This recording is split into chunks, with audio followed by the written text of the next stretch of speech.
me into it when I was really little. I wasn't really interested at all.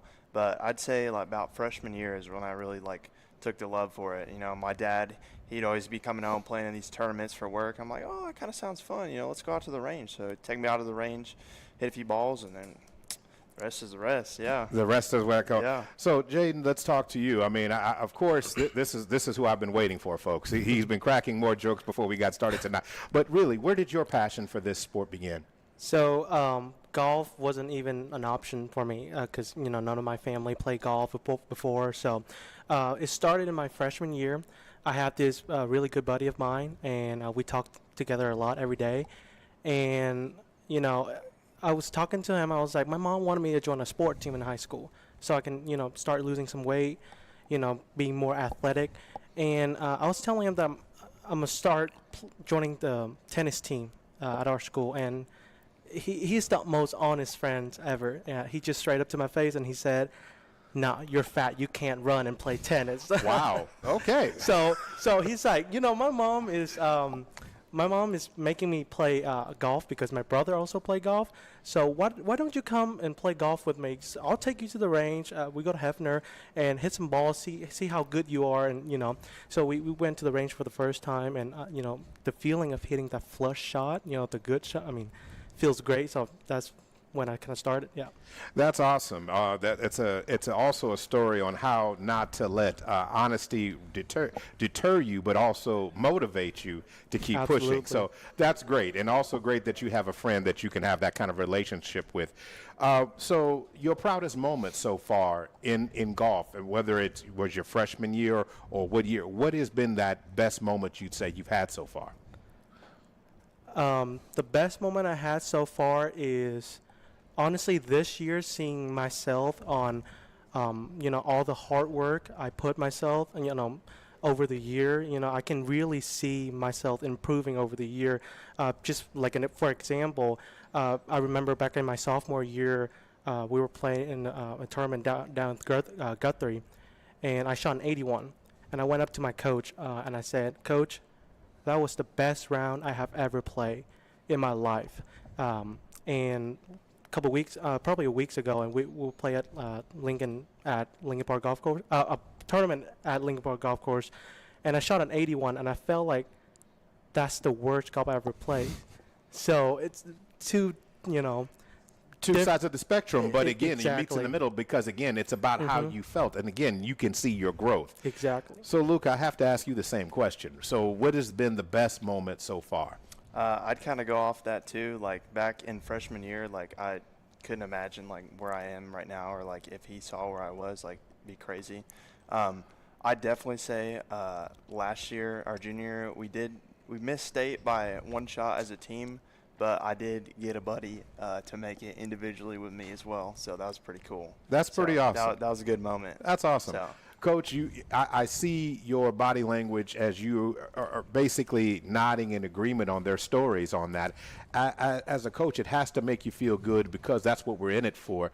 We're in it to see the young folks find their niche, find what they have, and find a little bit of success. What does that tell you about, or what does that say about them? Yeah, and this is my first year at Class and SAS coaching, and, we do have some freshmen on the team and some kids that are just kind of getting into it, and so these guys already being into it the last 3 to 4 years, these two specifically have really kind of stepped into that leadership role. Even on the range today, we had one of our freshmen over there hitting balls, and one of them stepped in and gave him a tip while he's seeing something he was doing wrong with his swing. So it's the leadership, that these guys have really been able to develop over this past year so far. And I mean, just makes my job even easier, and it just makes me enjoy it, being out here with these guys, because they're willing to put in the work, they're willing to work hard, and then you see these younger kids that want to also put in that hard work because they're working hard. And so, like I said, it just goes all back to that culture and trying to develop the right habits in practice that transition to tournaments in the course. In getting ready for this interview tonight, one of the things that I was talking to, I was just randomly talking about, I get to talk golf right before the Masters. I mean, how great is that? Yeah. And then that's coming up here. And I said, they asked me, well, what's the handicap? And I said, you know what? I don't know about it in teams. So is there a handicap that goes on? And I've heard that sometimes it does take place in individual matches, but not in team. Can you clarify that for me a little bit? Yeah, no, in the team it really doesn't. And so kind of how high school golf tournaments is, you take 5 players to tournaments, and then you take your 4 best team scores, 4 best scores out of your team, and that's what your team score is. Now, if there are some ties within, like if you tie with the team for first, second, or third, or whatever it may be, they'll use the handicaps that the course has in place, where they'll go back to the hardest hole, and they'll look to see what scores were made on that hole to determine who gets the tiebreaker in a sense. But no, to answer your question, like I got to play with buddies, and if I got a buddy who's a 10-12 handicap, he knows he's going to be getting 10 to 12 shots. It's not like that with high school, as much as we would like that. Unfortunately, yeah. So. Okay, so in other words, when we start hearing the high numbers, 81, 91s, or whatever that is, it is what it is. In other words, it is what it is. Yeah. All right, guys, let's come back to you, Luca. What is the strongest part of your game? Strongest part of my game probably be driving. All right. Yeah. So if I'm on with the driver, I'm as confident as I'll ever be on the course. So. Okay, Jordan. I think the strongest part of my game is probably my approach shot. My drive is, leak to the right all the time, but I always find myself in a situation where I need a good approach game to put myself back in play. So I would say approach game will be my best part of my game. How do you mentally prepare for the tournaments or just matches itself? How do you do that? Good night of sleep. That is really important. Last few years, I have really struggling to get at least 6 to 8 hours sleep, and I'll be really exhausted in the morning, and it doesn't prepare you mentally at all for any tournament. So I've been recently start getting more hours sleep in, and it's for a lot of people it's not as important. For me, it's like it's the most important thing to prepare you mentally for golf tournaments. And that's an important part. So I agree. Yeah. Luca? I would say like seeing shots out on the course. So if I'm at home, and we're playing a tournament at a course, I'm thinking about shots I'm going to be hitting out on the course and picturing myself being at like top of the leaderboard and what that's going to feel, and just preparing for all of it. Now, what's been the most challenging course you've played thus far that you said, hey, man, this is a monster? Like ever, or in high school tournaments? Okay, you can go ever. Why not? I would say I went to Monterey, California this past summer, and we played a course called Poppy Hills. I would say that's probably one of the harder ones I've played so far. Now, for you? For me, is probably years and a half ago, and I went down to Miami, Florida, and I played Trump Doral with my uncle down there. And oh my God, I think I probably shot like a 120 or something down there. It was bad. Now it's crazy, but when you watch PGA golf, even college golf, how sometimes they make it look so easy, and yet there are so many areas of the game, whether it's short, your approach, the drive right off the tee. There are so many elements of the game that you have to be good at to be successful, to string them all together in a set of days to win a tournament. So let's talk, if I could please here, I'll come to you first, Luca, on this question. If you had, and this is kind of a fun question compared to where I just went, if you had to have a theme song that was playing as you walked up to the first tee, what would it be? Oh, I think I know this pretty well. Ain't No Love in Oklahoma by Luke Combs. Okay. That's one of my favorites, yeah. So that would be that one. Oh, yeah, 100%. Jordan, I've been relishing this question for you. It probably has to be "Who Let the Dogs Out?" Let the big dog eat. What I love most about golf is, as much as it is a team concept, team sport, and this way individual, it's you and the course. So the mental part of it that you both have talked about a little bit, whether it's the approach or the drive, is about how you feel and approaching your game. Coach, when we start seeing the mental vision of the players itself, it makes it easier to coach them and makes it easier to identify what part of the game. When you come into when you start talking about strategy and teaching it in a team philosophy, which part is most important to lead to the others that allows the confidence to roll? Yeah, that's a good question, and I think that it kind of goes hand in hand with, I mean, having fun is the number one thing you want to do, but then being able to lock in when you need to, I think is important. I think that's a huge part of golf, and you're kind of seeing that as a trend in golf as a whole today, is how can you have the most fun while you're doing it, but then when you have to lock in to hit a shot, or you're in a certain situation when you have to narrow in, you got to be able to have that ability to zone in and get it done. And so our tournaments we played in this year, two of them we've gotten to play as a team, which has been really awesome. And so those are the two tournaments that we've won. But at the same time, we're having fun out there. Everybody's joking around, having a good time. But then when you have to say, all right, guys, let's lock in, they know to lock in. And so I think it's trying to find that balance between having fun and then, because golf, it's the most mental sport in the world, I would say. I mean, 60-70% of the game is mental. If you don't have a good mental game, it's easy to beat yourself up, and at the end of the day, it's going to be really hard to shoot a score that you want to shoot. Speaking of that, a couple of weeks ago, you guys, I guess you guys were in Guthrie on March 27th. It was extremely windy conditions. You guys won. That was one of the wins.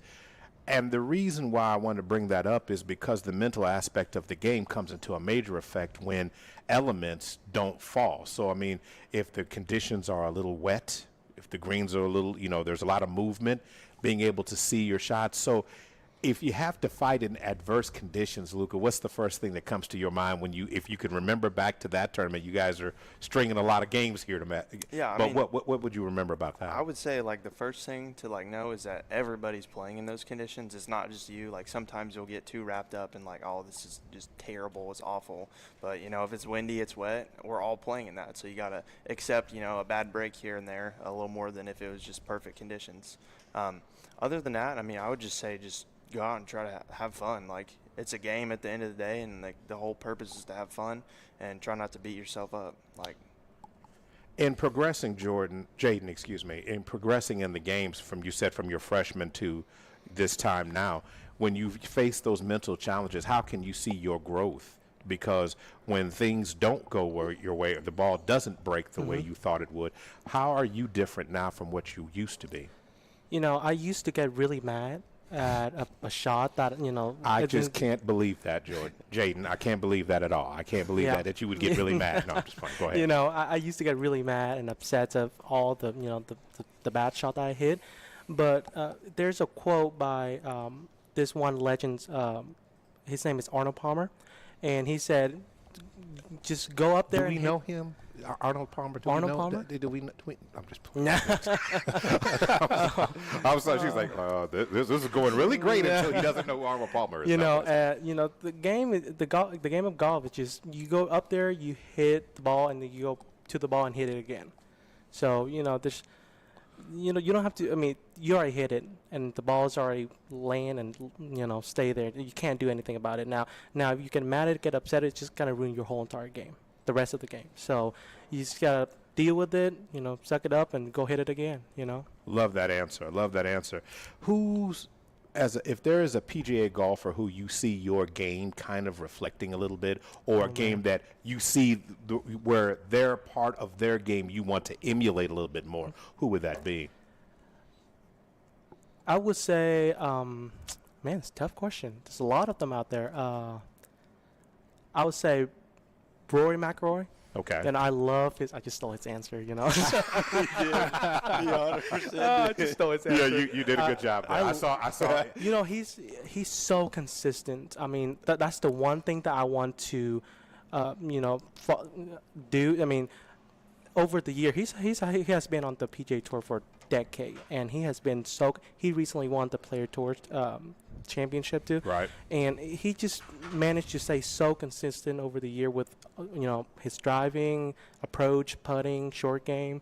That's something that I really admire, and I really want to, be like him. All right. Who would again? Is it same Rory? Oh yeah, Rory, okay. 100%. So, what part of his game do you want to emulate most or develop in your game? What part of his game you want? I would say, I mean, like, every part of it, but I've been following him for like a while now, and he's been my favorite golfer for a while, and like just his swing in general, it's like people like will have heard as like one of the best swings on tour and like try to replicate that. So I watch him all the time, and yeah. Okay. Well, and Jaden, you're going to have to pay for that later because you took his answer. So you're going to, Coach. As we're starting, I can't believe this. We actually have gone through this very, very fast. It was really a great conversation. I've really enjoyed it. What is the? Obviously, you've got tournaments coming up this week or next week this week against El Reno. I do believe it is. That was supposed to be last week. It got moved. Moved. Okay. Yeah. So it's Kingfisher. Is that the next one? So as this team, where it is now, where do you see, or what does this team need to do to make the run and get to state? Yeah, I just think we need to keep staying the course. I know we've got 4 or 5 more regular season tournaments before we hit regionals, and so the goal is to peak at regionals. That's always usually the goal every season. So just trying to get these guys in position to do that as best as I can. Whether we do, what practice may look like may change as we get closer to regionals. Maybe give them some extra time off if they need it, or if we need one specific area where we're struggling or needs work, we can kind of hit that. But so far, through 3 tournaments, I feel like we're at a pretty good spot right now with what our scores have been. So it's going to be interesting to see these next 4 or 5 tournaments coming in before regionals. If we can stay kind of where we have been over the past 2 or 3 weeks, if we can continue that into the next 2 to 3 weeks, I think we're going to be set up very well. Because like they said, last year they missed going to state by 1 shot. And so our group of 5, 4 of them are seniors. And so it's kind of our 4 core seniors here. So whatever I can do to help these guys get to state in Class 5A, I'm going to try to get it done. So I've got the utmost confidence in these guys here. So they're going to put in the work for it. Luca, who would you like to thank if for being a part of this journey and helping your game get to where it is now?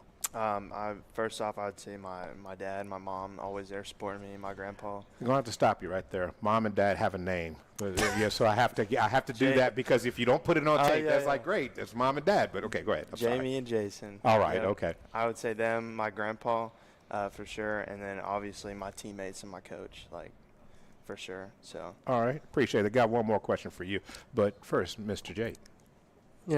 I'd like to thank my parents. Now, would you like their English name or their Vietnamese name? Hey, whatever works for you. This is your moment. I'd like to thank my mom, Helen, my dad, Larry. Without them, I wouldn't even be here. They're the one that provide financial support. All the clubs. Good. These are all checks. Do you understand? I'm telling you, you're doing right now. Yeah. And I'll thanking my teammate, my coach. Without them, I wouldn't be here. I couldn't ask for a better team.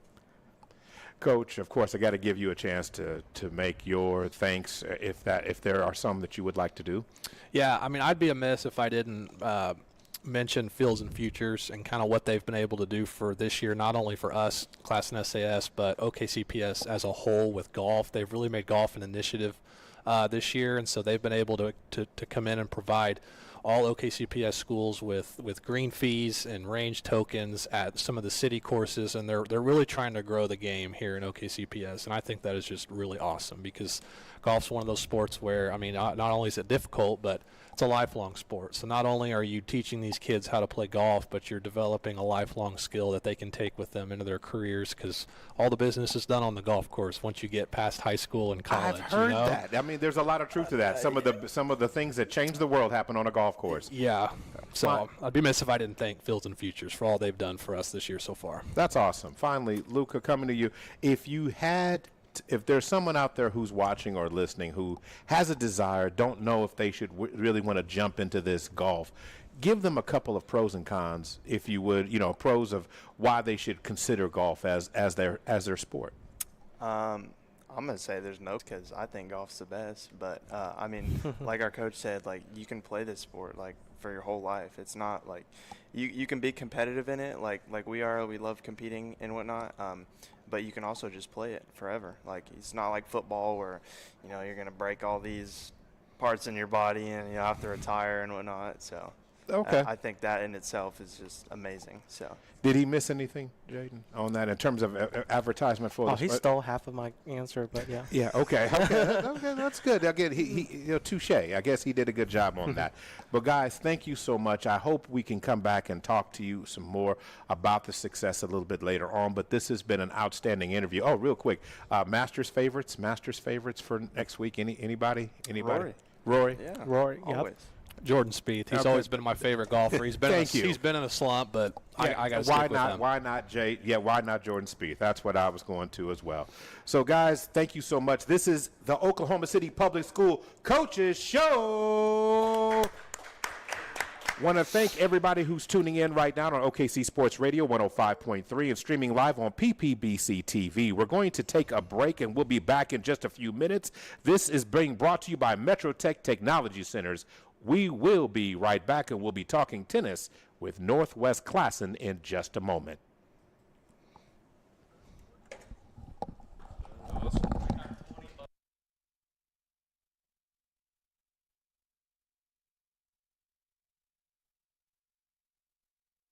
Produce and broadcast journalism, discover and nurture in the STEM fields, and so much more. Langston also offers a vibrant student experience. Become a Langston University Lion and roar to your future. Call 405-466-3428 or visit langston.edu. Hungry? Thirsty? Just need a vibe check? Hit up Sheba Hut OKC, where the subs are toasted and the good vibes are always rolling. Swing by happy hour from 3 to 6 p.m. We're talking cold drinks and even cooler people. And don't miss our 420 Weekend Bash. DJs all day and night, $4.20 subs, and straight up party energy. We've got weekly events, killer music, and good times always on deck. Come for the munchies. Stay for the scene. Only at Sheba Hut OKC, where every day's a vibe. Oklahoma Federal Credit Union presents the 25th annual featuring cowboys of color, black, Hispanic, Native Americans, and white. The Pony Express tournament will be on deck. Spencer YFC win again to make it back-to-back champ. Oh yeah, performing live. That's right, baby. That's cute.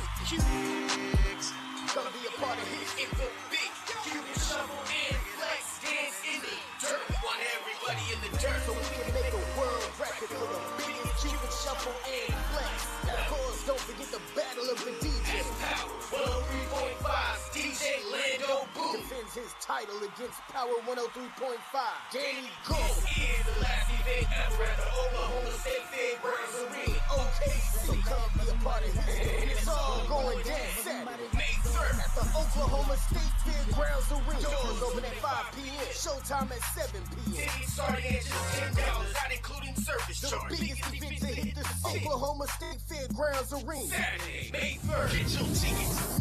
Get your tickets now for $10, not including service charges, from Hopkins Hair Care, GQ Fashions, Oklahoma State Fairgrounds Arena, Heart and Soul 92.1 and 1140, and Power 103.5 Studios. Online at okstatefair.com or by phone at 405-948-6800. This is also brought to you by Metro Technology Centers, Community Health Centers of Oklahoma, Presidential THC, and 100% bail bonds. At First Security Bank, we understand the pivotal role financial support plays in transforming your business vision into reality. As your trusted community bank, we're committed to providing tailored business loan solutions to fuel your growth. Our team of financial experts stands ready to assist you with unwavering dedication. Visit us at 1541 Northeast 23rd Street or call 405-424-4341 to explore how we can best serve your financial needs. First Security Bank, your partner in progress, member FDIC. Texting privacy policy and terms and conditions posted at textplan.us. Texting enrolls for recurring automated text marketing messages. Message and data rates may apply. Reply stop, opt out. Individual results may vary. Consult a doctor prior to use. You've lost so much weight. How'd you do it? I got medical treatment for weight loss through Zelty and lost 50 pounds. Hey sports fans, get ready to step into the world of championships with Super Prep Live, hosted by Miles Perry, only on OKC Sports Radio 105.3 FM. Dive deep into the lives of high school and college athletes with exclusive interviews and insight that reveals what makes them great. Follow Super Prep across all social networks to never miss a moment. It's Super Prep Live with Miles Perry. Tune in, get inspired, and stay connected. Visit OKCSportsRadio.com. Injuries don't wait for business hours. Now you can be seen 24/7 for sports injuries. Whether you have a sprain or a broken bone, at the SSM Health Bone and Joint Injury Clinic at 13401 Northwestern. We can't afford to leave great employees behind just because they do things differently. Oklahoma Rehabilitation Services, okdrs.gov, 1-800-845-8476. Introducing on-demand ordering for Civic Center Small Bites. Craving something delicious before the show? Now you can grab your favorites without missing a beat. Our chef recommends the Oklahoma Charcuterie, a delicious spread of specialty cured meats, house-made candied bacon, cornbread crostinis, and more. Stop by the Small Bites kiosk or any concessions location at your next Civic Center event to place your order. Explore all of our tasty options at okcciviccenter.com/food. Hear me over here? Okay, Eddie, I'll get you. Just.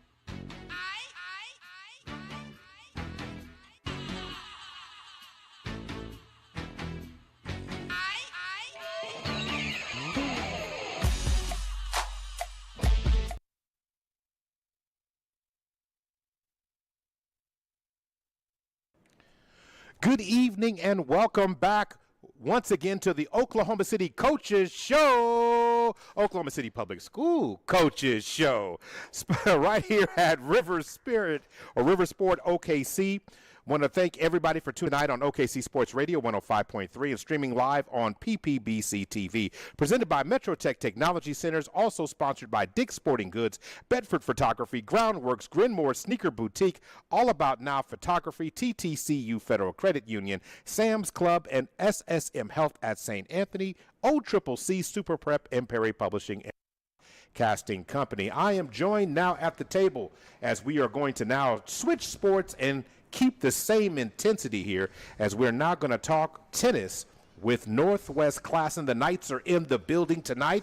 Joining me at the table, to my left, to your right, will be Eddie Cifuentes and Nehemiah Bradley in the middle, and of course, Coach Arthur Eastland on the floor with me right now. I want to make sure I got that right now. Good evening, guys. Thank you so much for joining me this evening. Thank you for having us. All right. So, when it comes to tennis, there's always got to be a desire and love. Eddie, where did that passion start for you? So I feel like something I really love is just the rallies, back and forth. I love, keeping the pace.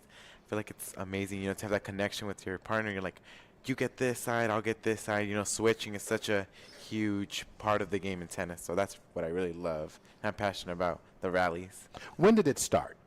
My sophomore year. My friends at American Event were like, hey, do you want to join tennis? I was like, tennis. At the time, I didn't really think too much of it because it wasn't that popularized at my school. So they're like, just one day, just come and practice with us. And then that's when I started, I was like, I kind of have the hang of this, so let me start. It just went ahead and started clicking. Yeah. Okay, I got that. Nehemiah, talk to me a little bit about it. Where did the passion, when you picked up the racket, you said, this is what I want? The competitiveness coming from football. Every time it was a contact, you gotta go, you gotta try to win and everything. So, like Eddie, I picked it up sophomore year, and I enjoyed the competitiveness from it. Now, Coach Eastland, as we talk here, these guys, I can't speak for Eddie, but I heard a translation from football into tennis. So you got different walks and different students all trying this wonderful, awesome sport. So when you hear the interest and that, what is it about the sport that you think that draws them in? I don't know. There's you can make a lot of correlations between tennis and a lot of sports. I see tennis and there's a lot of tennis relation with combat sports because you jab and you defend and you move, but a lot of, like Nehemiah, since he comes from a team sport, he's a natural in doubles because he works well, and so there's a lot of camaraderie that comes especially with doubles tennis players because they can work together. They can cover for each other's weaknesses, build each other's strengths, and they can really build on that.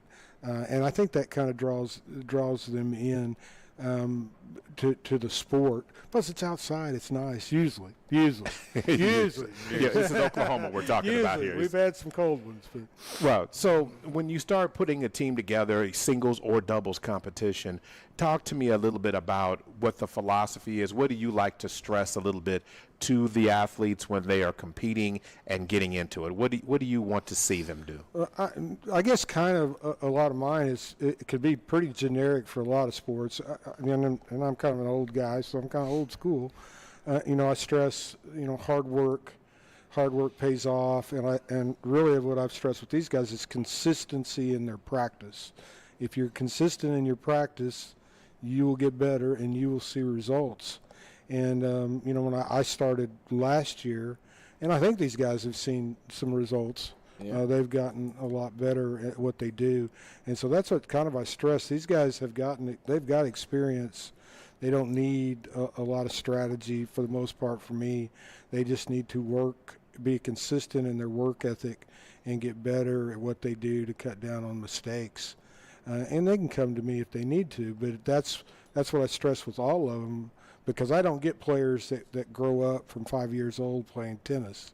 I get them when they're sophomores or freshmen picking up tennis rackets. So I have to spend time with a lot of them just teaching fundamentals. And fundamentals in any sport takes hard work and consistency. And then when they get these guys, they're 18 years old, and these guys are young men. They can handle it mentally now because they're mature enough to do it. And so they're still consistent, and sometimes they get tired of it. We're still consistent working those fundamentals. Today we spent 45 minutes working on serves in the wind. Okay, and it gets boring sometimes, but that's what you have to do to be good in the sport. Nehemiah, what skill have you got better at than from when you first started? Mostly up close personal at the net. I'm getting more, since I am a tall figure, I'm able to just hit the racket straight down with more power, and just get it straight out. Okay, so that's something. So the approaching on the net was something that your game has improved in. Eddie, for you? Probably my backhand. Like I said, when I play in the back, I always tend to just swing out of nowhere. But now, Coach Easton always taught me, to always close in to make sure that ball always hits the court and doesn't go out. Yes, when I took my foray in tennis, and this is not about me, for some reason I still thought Babe Ruth was the technique. Yeah. I could never get the over. I kept going under. Yeah. I didn't know what that was. We still do that at practice sometimes. If only they gave you points for home runs in a different sport. Anyway, when you start looking, guys, in terms of your balancing and being consistent, you had to make a commitment to doing something better. What's something that you struggled with early that you had to adapt, and through the consistency your game got better, Eddie? I feel serving was I feel like for any person that's trying for tennis, the first time, it's always serving, because in order to start the game you need to make the serve, and if you don't make the serve, then you're not playing the game. You're just double faulting. So I feel like over the years I've gotten better at my serving. All right, Nehemiah. Piggyback off of what he said, the serves. My first time doing it, my serves were not the best. They were always double fault. But with Eastland at my help, I was able to get my serves in every time. Okay, so getting that in. So again, you said something early on, Eddie, when we talked. It was about the rallies. Of course, that of course is when the shot is returned, and then there's a volley going back and forth between the shots. What excites you, or what goes through your mind during that moment where those rallies are going through?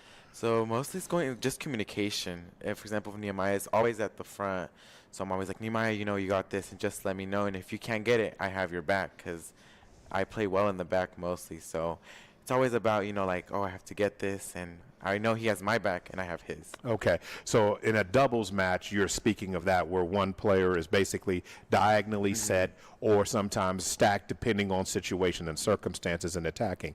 So I'm going to ask you the same questions, Nehemiah. So now you have this confidence in approaching the net because it was very easy for you to get there, but of course you have to adapt it because sometimes those quick volleys gets, the return, overhand, comes flying at you.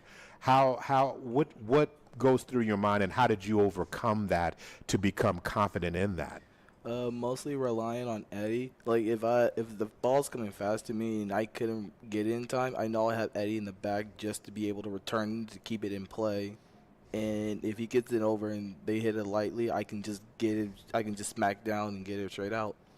Coach, when they talk about the communication, the friendship that they have established here, it's quite clear to see that they have an understanding of what not necessarily the role is, because it looks like, but they understand what each other's trying to do. Is that something in terms of communicating and understanding circumstances, and is that something that you've emphasized, or is that something that you just put it together and let the magic happen when it comes to these young athletes? Because these are guys who came in, as you said, not with tennis rackets in their hand. So how does that magic occur?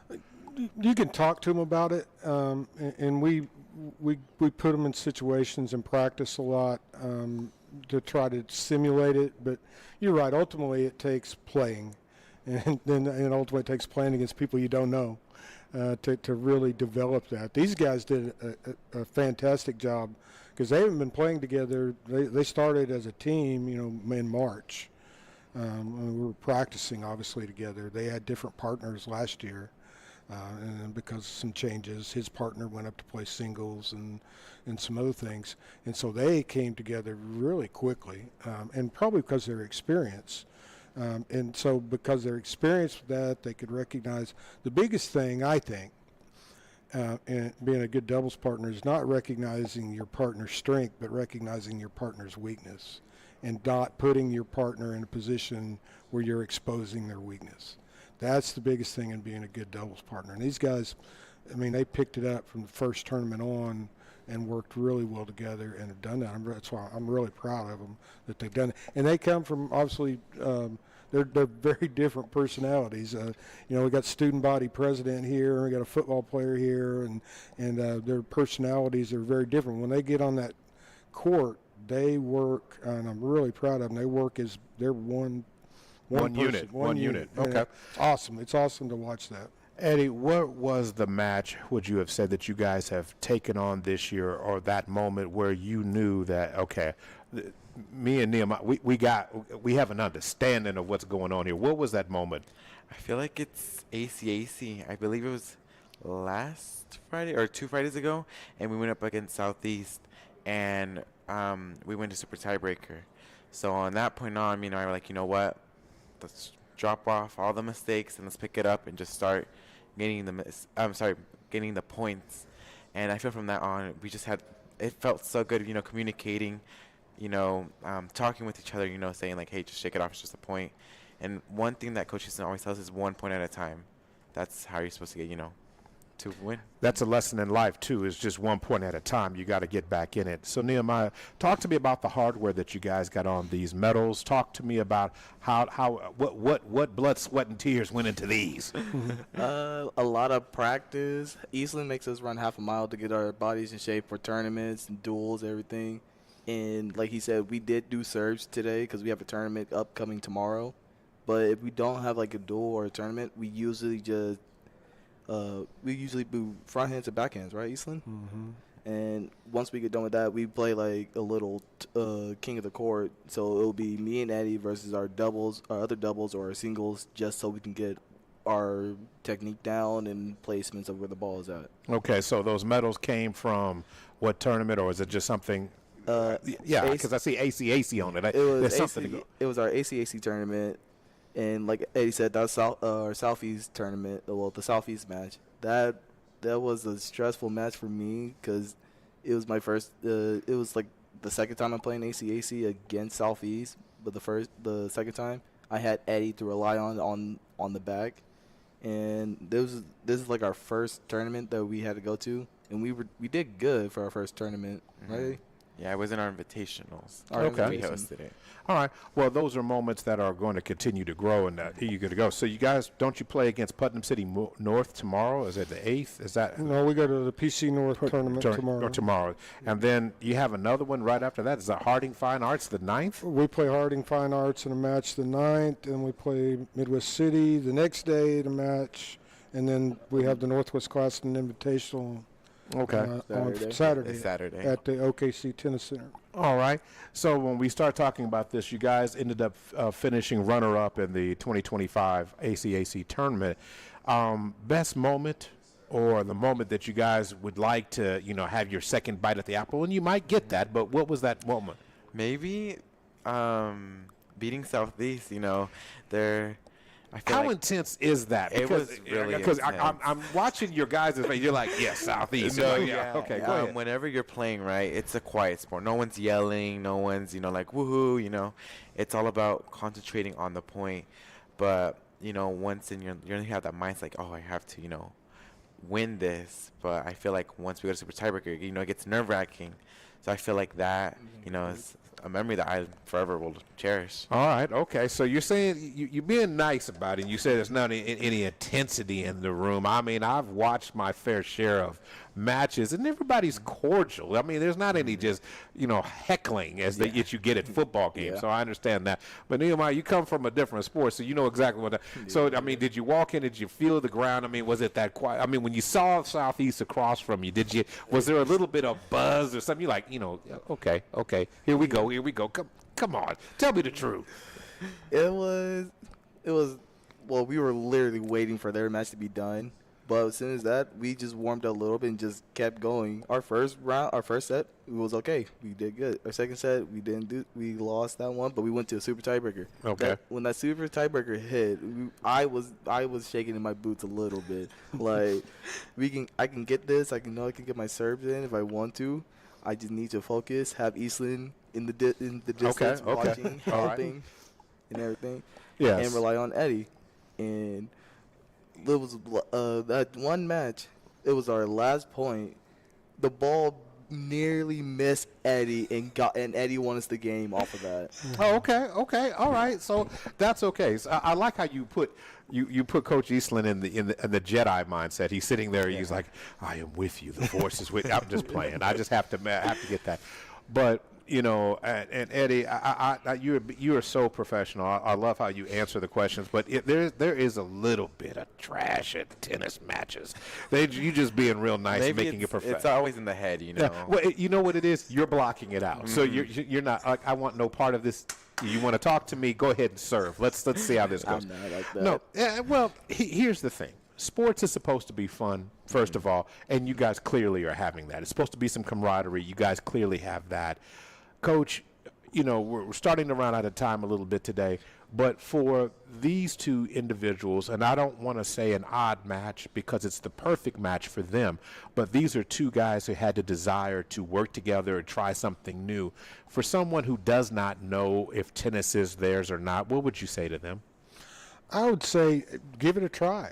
Come out. It's a sport.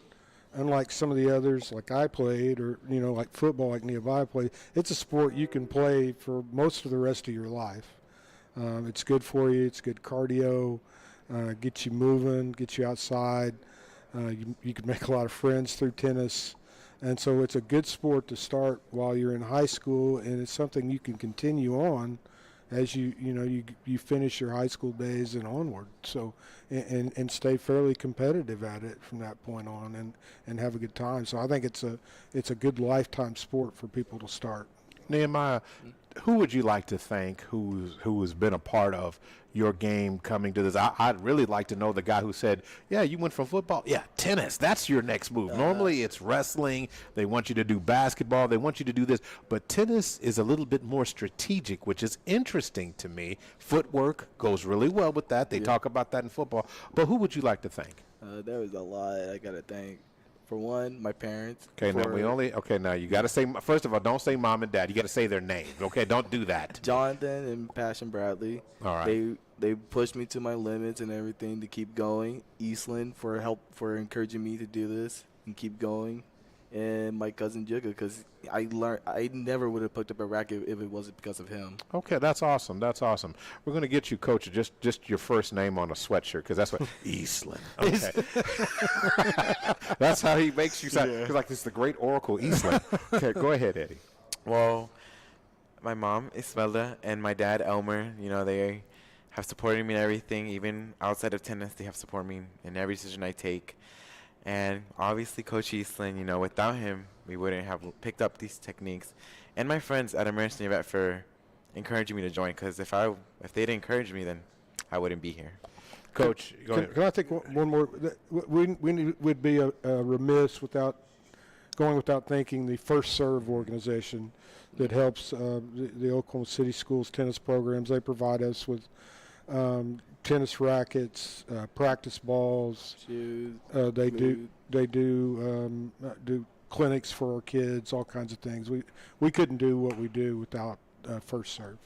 Guys, let me ask you this. From the time that you guys really have started, how have you seen the other schools and the growth in the sport? Would you say? Have you seen more involvement or more people willing to try? Or have you seen new teams, new faces, teams that you didn't know had a tennis program? No, yeah, I feel like with any sport, you know, it brings in more awareness of tennis because, you know, people can like always see, you know, like, oh, like, yeah, they have a tennis team. Why don't we? For example, like other schools don't have the privilege of having a tennis team, or courts to practice on, but yet still incredible to have, you know, the honor and privilege that our school has these equipments and supplies to play tennis. That's awesome. That's awesome. Guys, I want to thank you so much for joining me in tonight. You know, of course, Wimbledon's coming up. Of course, all the majors are still coming up. But you guys got some tournaments of your own. You guys going to make state? Are we gonna go for state this year? Yeah, hopefully regionals May 12th. Okay, he didn't waste any time. Yeah, I'm there. Chalk it in. Guys, this has been the Oklahoma City Public School Coaches Show right here on OKC Sports Radio 105.3 and streaming live on PPBC TV. Want to thank our sponsors, Metro Tech Technology Centers, Dig Sporting Goods, Bedford Photography, Groundworks, Grenmore Sneaker Boutique, All About Now Photography, TTCU, Federal Credit Union, Sam's Club, and SSM Health at St. Anthony, OCCC, Super Prep, and Perry Publishing on Broadcasting. For those who are listening on the radio tonight, get ready for the NCAA Men's College Basketball Championship game, the Florida Gators versus the Houston Cougars, officially right now on OKC Sports Radio 105.3. Thank you so much for tuning into the Coaches Show tonight, and we'll be back in a couple of weeks with more star athletes, more star coaches, and we love to bring and have a conversation with here on the Oklahoma City Public School Coaches Show. Good night.